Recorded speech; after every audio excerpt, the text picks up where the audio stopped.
Hello, chameleon wranglers. We talked last episode about wild data and how to get it and how to use it properly. Today, we're going to be talking about the best places to go and get that wild data. When we talk about seeing chameleons in the wild, it's useful to understand why we're doing it. The reason, just for the fun of it, is actually probably a common reason, and it may be your only reason.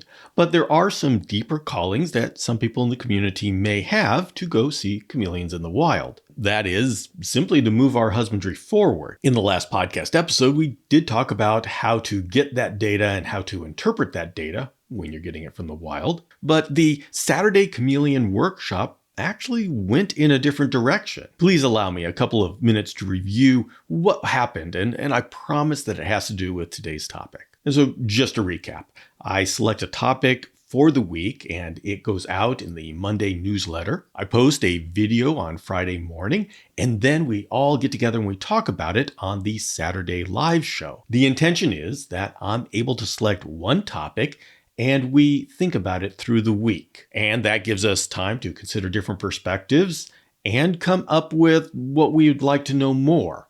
All of this comes together on the Saturday Chameleon Workshop, which is a live get-together of all of us in the Chameleon Academy community. And this allows us to discuss what we've been thinking about over the last week. And I really like this format because often in the content creator world, we end up coming up with one topic, and as soon as we make the content, the video, the episode, whatever, on that topic, we're right on to the next topic. And there's no real ability for our thoughts to mature on it. Well, this week actually had that effect. What started off with me talking about how you get wild data, how you should be careful about getting wild data and how to interpret wild data. By the time we got to the Saturday workshop, my mind was on how wild data is actually our guide to show us where we need to go to move our husbandry forward. I called you all the enrichment generation because we're no longer trying to figure out just how to keep a chameleon alive within the 6 walls of our cage. We want more for our individual chameleons. Nate Rowley coined the term Gen E, and I think that's perfect. And what this all means is no matter how old you are, no matter how long you've been keeping chameleons, we're at the place in our community where we're starting to think about the individual mental health and emotional health of our chameleons. And over the years, every community goes through these stages where we start off just trying to keep the animal alive. This was back in the 80s and early 90s for us in the chameleon community, because the chameleons were known as the 6-month lizard because they pretty much die in 6 months. So it was a milestone for us to be able to keep them alive long term. The next milestone was be able to keep them throughout their entire life cycle, meaning we had to have breeding success. Well, we got that, and we were pretty good at breeding when we started getting into the late 90s. You start getting into the 2000s, and we got good enough at breeding that we were reliably producing captive hatched young to provide for a growing chameleon community so people could work with captive hatched chameleons. And that is a huge milestone for any community. It means we can get a little bit more independent from the wild. And we've been at that stage for quite a while, and we've been getting very good at reproducing chameleons, at least the panther chameleon. This doesn't mean that we're good at all chameleons. It just means we're good at a certain species that can be widespread, and the panther chameleon is perfect for that. Well, we've conquered that stage, and we are now into the next stage in our community development, and that is enrichment. We're talking about the individual enrichment of the chameleon that you have, the one chameleon that you have, making the best life possible for your chameleon. And the big challenge with saying I want enrichment for my chameleon is we really don't know exactly what that means. So even though we're at this stage, we don't know exactly where we're going. And that is why going back to nature is so important. Nature is going to tell us where we need to go, how we need to do it better. And those answers are going to be found in Madagascar, Tanzania, Kenya. They will be found where chameleons originally developed within nature. And that brings us to today's topic. If I was going to be going out into the wild, where would I go? So these are my picks for where the best locations to go if you want to see chameleons in the wild. And my picks are chosen by the species that are available there, as well as the ease of going there as a first-time traveler. If you are a seasoned traveler, well, then you've got a totally different list. But for now, let's talk about the general population who is thinking about doing this for the first time. My first pick is Madagascar. There are no countries that are even close to giving you what Madagascar gives you. Almost half of the world's chameleon species live in Madagascar. Madagascar itself doesn't have any venomous reptiles or large land animals that would kill or eat you. Yes, there are Nile crocodiles in a certain area, but you're generally not going to run into those. So overall, even politically, it's a safe place to go if you're a first-time chameleon tourist. Now, Madagascar doesn't have any venomous reptiles, so you don't necessarily have to worry about where you're going to step, but you do have to stay on the trail. Madagascar, like many places on Earth, has gravity. And so we need to be careful that we don't take a shortcut down the mountain. Madagascar has a strong ecotourism segment, and the tour guides are regulated by the government. Finding a qualified guide may be a little bit challenging, but actually it's very easy to find tour guides in Madagascar who know something about chameleons. And I have what's becoming an annual Chameleon Academy trip to Madagascar with a very experienced guide, and he specializes in chameleons. Doesn't get better than that.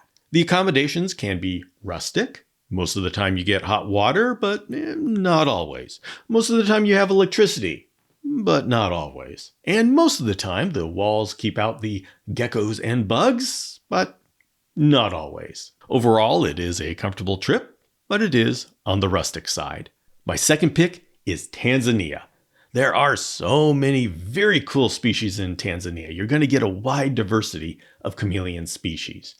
And there is a bit of ecotourism there. I follow a Tanzanian lodge on Instagram just in case at any point I decide I would like to wake up in the Usambara Mountains.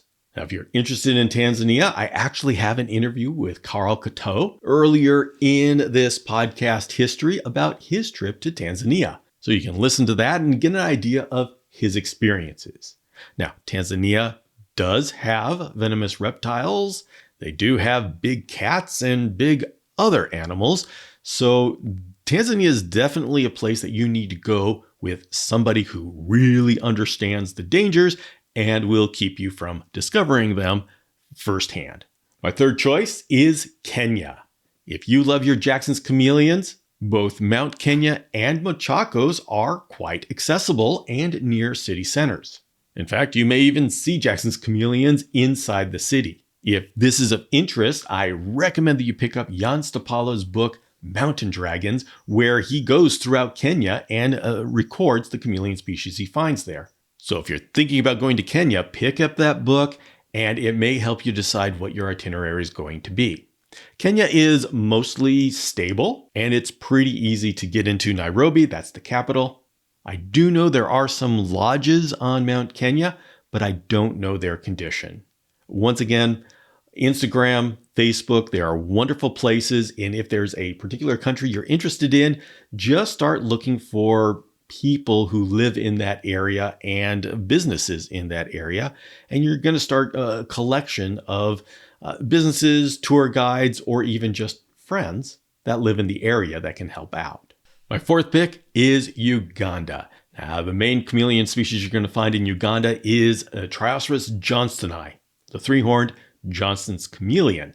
The Johnston's chameleon lives in the mountain ranges that are on the western border of Uganda. And it gets really easy to see the Bwindi form of Johnston's chameleon because it lives in the Bwindi impenetrable forest. That is where the mountain gorillas live. So there is a strong tourism industry in that area. Now, I would talk to the tour guides and make sure that they have a chameleon sense about them because they're probably gorilla focused. But also I see people staying at the lodges and finding chameleons around where they're staying, so it's probably not that hard to find them.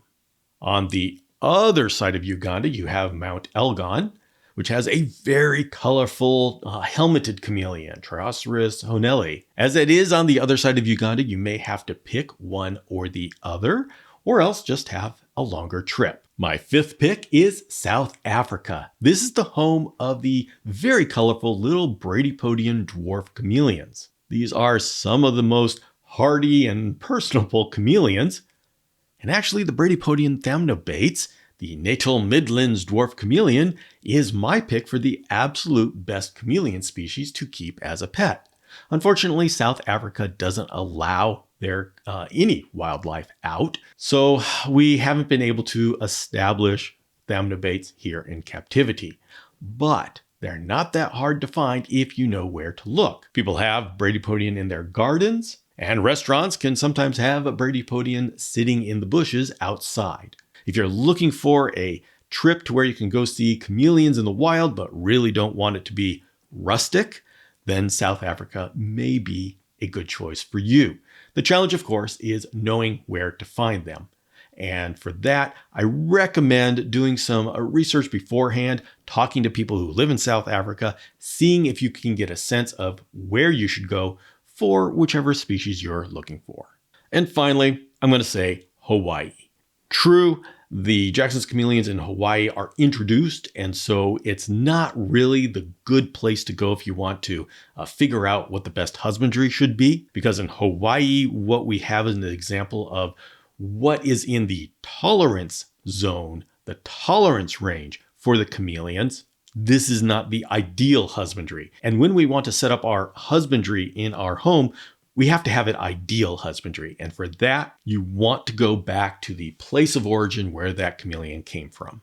That said, if you just like to see chameleons in the wild, a trip to Hawaii is actually a very easy way to do it. You can be at your very comfortable hotel in the morning, go for a day trip, look at chameleons, and then be at the beach sipping a pina colada by the afternoon. And that is the kind of chameleon safari that a lot of people can handle. Now, those are my top picks, but chameleons live in a lot of different places. You can see them in Spain, in India, the Comoros, the Seychelles, many countries in Africa, countries in the Middle East, or anywhere around the Mediterranean area. The one place that you probably aren't going to be able to get into is Yemen, the home of the veiled chameleon, because there's a lot of civil war going on. There's aerial bombardments. I mean, we got some serious stuff going on there. And if you try to get into that area, you will be met with AK-47s, literally. And thanks to Peter Nechas, who has recently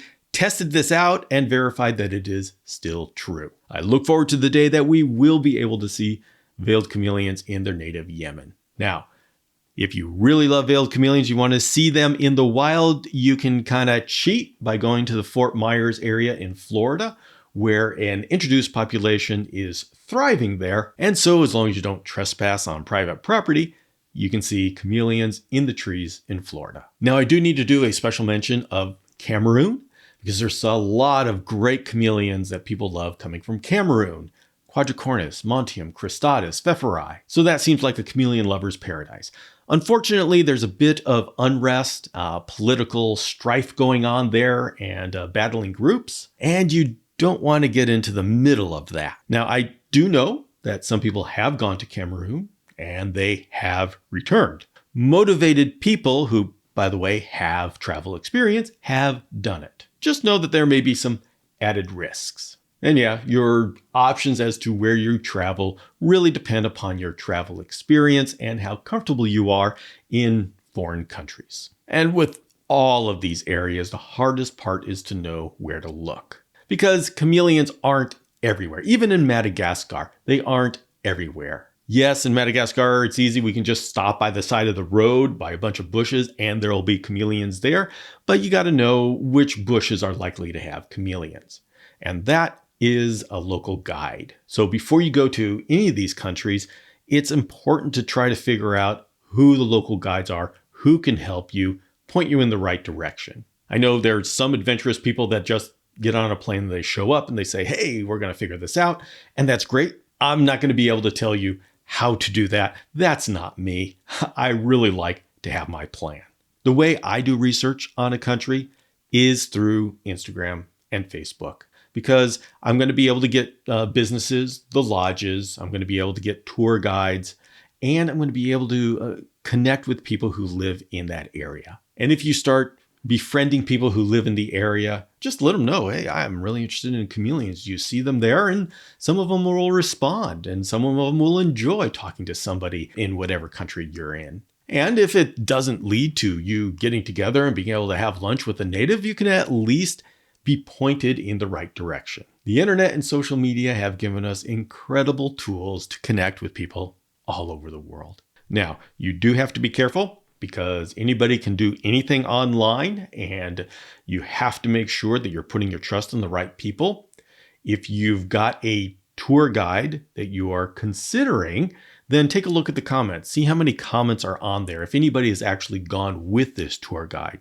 So do your best to try to get references before you put your lives in the hands of a stranger over in some country that you're totally lost in. Now, I know that sounds like a lot of risk, and that is scary. And yes, it is risky, but you may not have to do that. There are a number of groups that put together reptile ecotourism. And so they are specifically there for people who love reptiles. And I'm seeing more and more of these pop up where they have tours going to these different areas that I've recommended. So keep your eyes open for what opportunities are there to hitch a ride with a group. And that would be the absolute best way to do it, because they're taking care of the hotels and transportation and all these things that can become very complicated in a foreign country. Of course, I'm doing that with Madagascar in the trips that I'm putting together, and I have a native guide there. It's not me getting chameleons out of the tree, but I've put together an itinerary that I really like that shows off a wide range of chameleon and Eurypletus species. Even though I'm the Chameleon Academy, I have a great love for Eurypletus, so I make sure that those are included as well. And then add lemurs in, because can't be without lemurs. But with that, you get an experienced guide, you get all the transportation, and you get the hotel. Everything's taken care of. You just come and take pictures. And if you're interested in going with me, my next trip is going to be in January, and I'm putting together the details now. So go to chameleonacademy.com and sign up for the email newsletter, and you'll be the first to get the details once I have them all nailed down. And with that, I want to send you off into the world excited about what we can learn with our chameleon passion. This is Bill Strand signing off. Learn, understand, and pass it on. I'll see you next time.